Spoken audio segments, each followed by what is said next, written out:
అందరికీ amount send చేస్తున్నారు కదా! హాస్టల్ వాళ్ళంటే చాలా రెస్పెక్ట్ చేస్తున్నారు.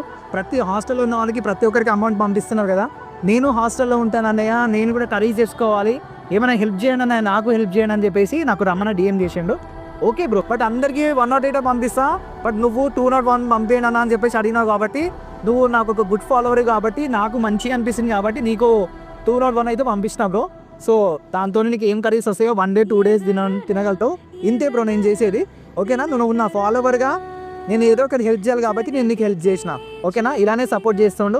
ఫ్యూచర్లో నీ హాస్టల్ ఫీజు కానీ ఇంకేదైనా విషయాలు కానీ పెద్ద పెద్ద వాటి జాబ్ సంబంధించినవి కదా అవన్నీ నేనే చూసుకుంటాను. ఓకేనా? ఇలానే సపోర్ట్ చేస్తుండు. చాలా మంచి రెస్పాన్స్ ఇచ్చినావు. థ్యాంక్ యూ బ్రో అని అన్నావు.